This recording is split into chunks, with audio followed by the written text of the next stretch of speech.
ॐ भूर्भुवस्सुवः तत्सवितुर्वरेण्यं भर्गो देवस्य धीमहि धियो यो न प्रचोदयात्। ओम।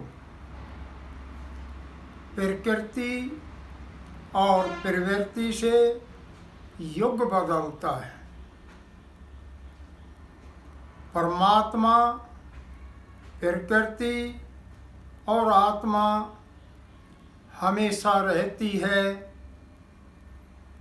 परमात्मा ने प्रकृति की रचना की और प्रकृति ने अपना कर्म आरंभ किया।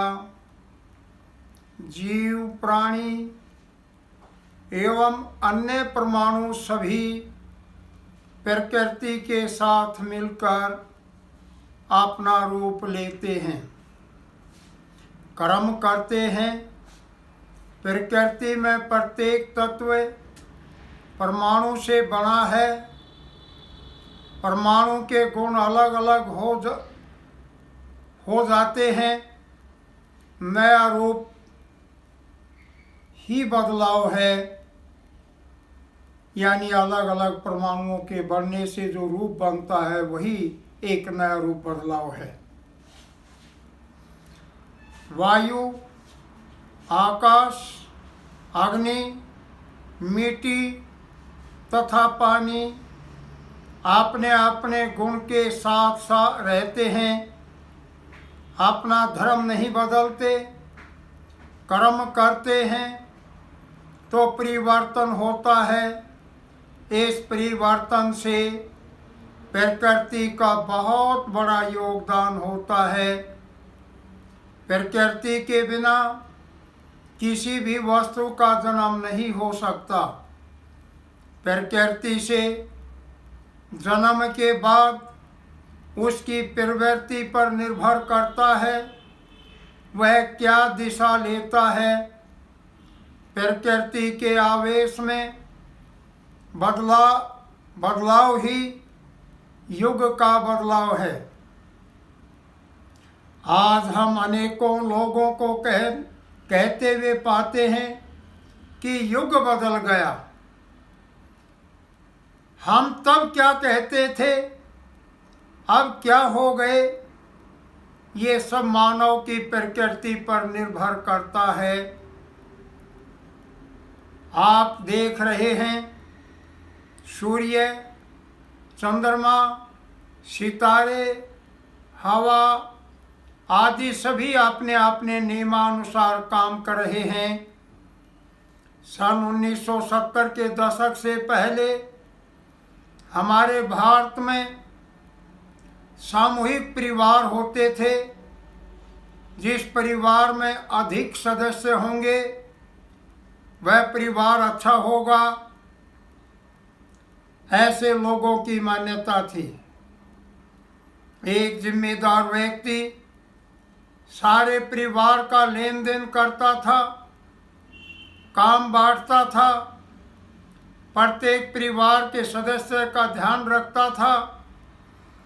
किसी भी कार्य का निर्णय परिवार का मुखिया करता था। भाई का भाई से प्यार होता था। महिलाओं का अपना स्थान था, बच्चों का अपना स्थान था। महिलाओं के घर अलग थे, पुरुषों की बैठक अलग थी। सारा सिस्टम मर्यादाओं में बंधा हुआ था। सारा समाज एक व्यवस्थित था।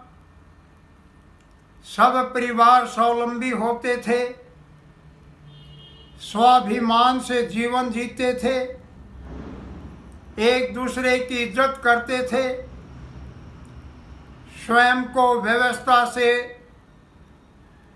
काम चलाते थे। यदि मांगना भी पड़ गया तो ससम्मान वापिस लौटाते थे। गांव गोहांड की बेटी अपने से भी अधिक सम्मानित होती थी।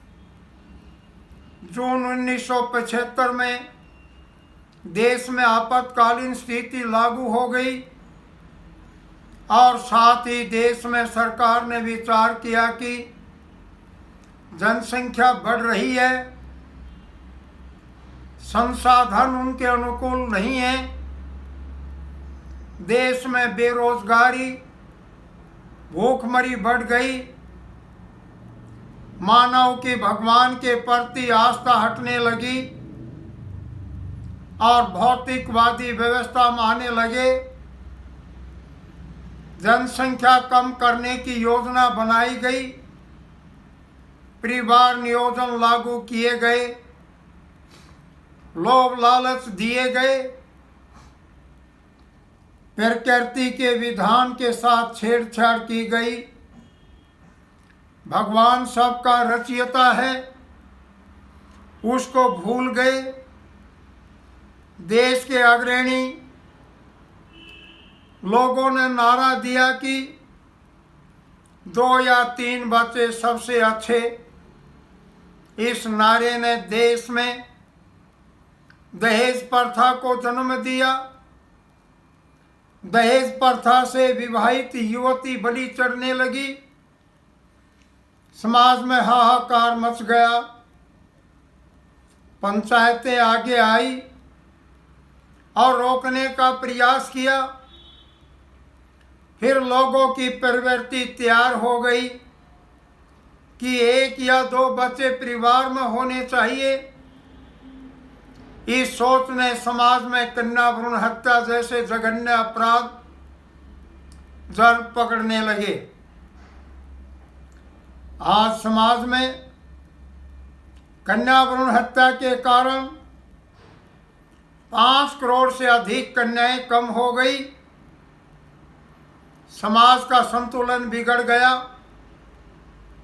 अनेकों नवयुवक अविवाहित रह गए। अब ये दूसरे प्रांतों से लड़कियां लाकर विवाह करने लगे। दास प्रथा जैसी चलन पैदा होने लगा। समाज का ताना बाना बौखला गया। समाज के जिम्मेदार व्यक्ति इस व्यवस्था को देख घबरा गए, चिन्हित हो गए, चिंतित हो गए। समाज एकल परिवार की राह पर चल पड़ा। बैठकें खत्म हो गई।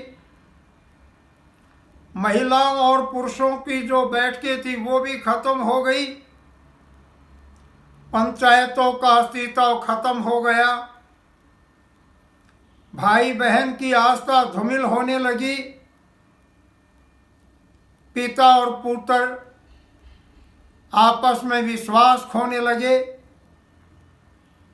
माता पिता और पुत्र में विश्वास कम होने लगा। बुजुर्गों पर से विश्वास उठ गया। सब अपने अपने स्वार्थ में आ गए। मानव की प्रवृत्ति बदल गई, सोच बदल गई। अब समाज के लोगों ने सोच ली कि केवल एक ही संतान होनी चाहिए। अब एक संतान लाड़ चाव से लालन पालन करने लगे। भौतिकवादी व्यवस्था में आस्था कर बैठे। परमात्मा मानव में मान बैठे। धर्म गुरुओं का चलन आ गया। पोप, इमाम, पुरोहित और धर्म गुरु भौतिकवादी व्यवस्थाओं को आधार मान बैठे और आध्यात्मिकवाद से कहीं दूर चले गए। रिश्ते नाते तार तार होने लगे।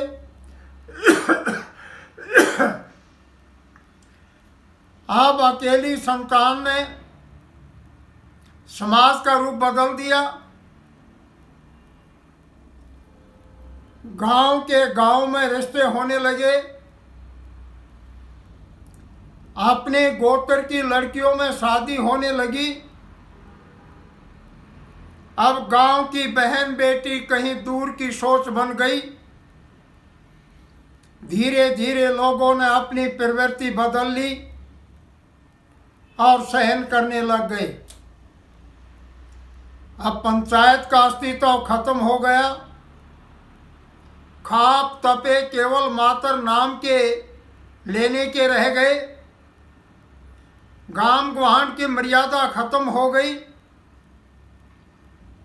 मनुष्य चलती फिरती मशीन बन गई। हमारे पूर्वजों की संस्कृति खत्म हो गई। संस्कृति की परिभाषा ही बदल गई। सभ्य समाज के निर्माण के लिए हमारे पूर्वजों ने ही नीति बनाई थी, वह बदल गई। नीति बदलने में मुख्य भूमिका मानव की प्रवृत्ति रही है। 13 मई 2018 को दैनिक भास्कर समाचार पत्र में लिखा था कि सोसाइटी अमेरिकी समाज में नया चलन क्यों नामक एक हेडिंग था। बुजुर्ग है, शादी नहीं करना चाहते, लेकिन साथ रहना चाहते हैं। 3 वर्ष पूर्व की बात है। एक बुजुर्ग विलियम, जिसकी आयु 87 वर्ष थी, और एक महिला मार्गरेट जो 74 वर्ष की थी। विलियम मार्गरेट का पंखा ठीक करने के लिए गया और ठीक करने उपरांत उसके अपार्टमेंट में जाने लगा तो मार्गरेट ने विलियम का धन्यवाद किया और कहा कि मुझे अच्छा लगा। तत्काल उसी समय विलियम ने मार्गरेट को प्रेम का प्रतीकात्मक इजहार किया। उन्होंने उसे स्वीकार कर लिया। आप दोनों के अपार्टमेंट अलग अलग हैं, लेकिन इकट्ठे रहते हैं, इकट्ठे खाना खाते हैं। दोनों का अगाध प्रेम है। आबादी के विशेषज्ञ इसे लिविंग अपार्ट टुगेदर कहते हैं। समाजशास्त्र के प्रोफेसर लारा फंक कहती है कि यह समाज में नई तरह का चलन है। शोध करने वाले चिंतन कर रहे हैं कि इस अपरंपरागत जोड़े का समाज में क्या असर होगा। National centre for family and marriage की एक सह निदेशक और यूनिवर्सिटी ऑफ ओहियो के समाजशास्त्र विभाग के प्रमुख सुमन ब्राउन का कहना है कि बुजुर्ग अब समाज में परिवर्तन की अगुवाई कर रहे हैं। 2005 से अब तक सर्वे में पता चला कि 57 वर्ष से लेकर 85 वर्ष तक की आयु के 7% आबादी लिविंग अपार्ट टुगेदर के संबंध में रह रही है। अमेरिका के छात्र होजिंग के विश्लेषण के अनुसार 7700 लोग बुजुर्ग हैं जिनकी आयु 50 वर्ष से अधिक है। इसमें विवाहिता यानी विवाहित 31.5%, अकेले रहने वाले 20.5% है।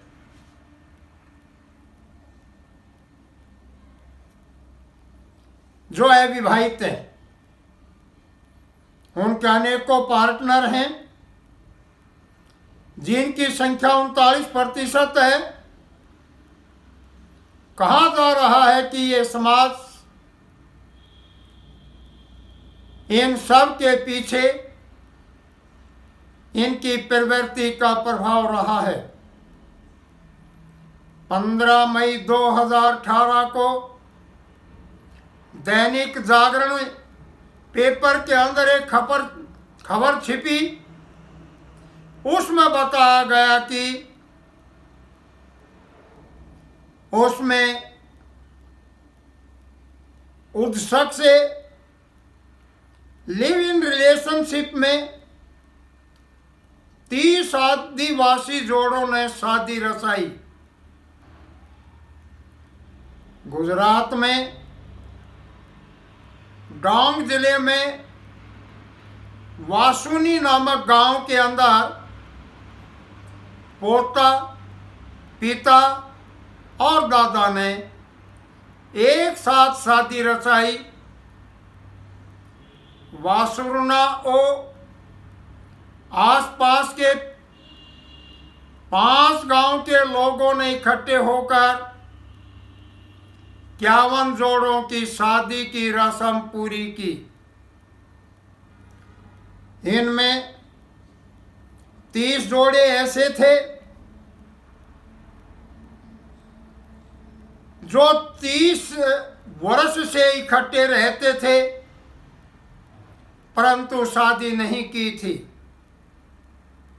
17 मई 2008 के भास्कर अखबार के अंदर छपा था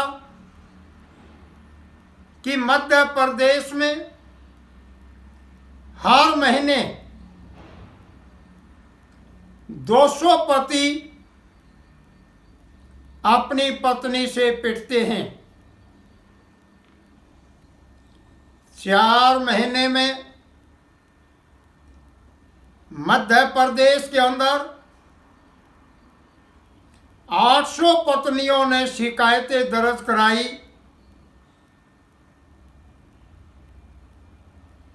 और इससे इंदौर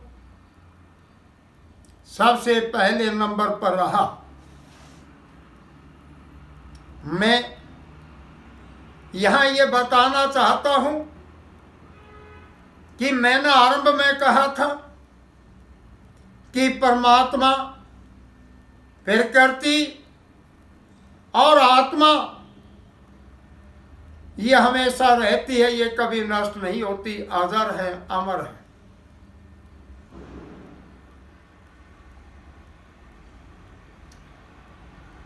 इस आत्मा का और मन का बहुत घनिष्ठ संबंध है और मन की एक आदत है कि जिस विचार के बारे में वो जाएगा, जब तक उसको पूरी तरह नहीं जान लेता तो वो मन भागता रहता, उस तरफ जाता रहता है। और जैसा मन बनाएगा प्रकृति उसके वैसे ही गुण दे देगी। आपने देखा है कि एक व्यक्ति का मन ये कहता है कि मैं सड़क के चौराहे पर से क्रॉस करूं तो मुझे बड़ा परेशानी देगा, और दूसरा व्यक्ति उस चौराहे को बनाने वाला है, निडर होकर के बना रहा है, कोई भय नहीं है। एक व्यक्ति शमशान घाट के अंदर जाने से डरता है कि मुझे पता नहीं क्या हो जाएगा, और दूसरी तरफ शमशान घाट के अंदर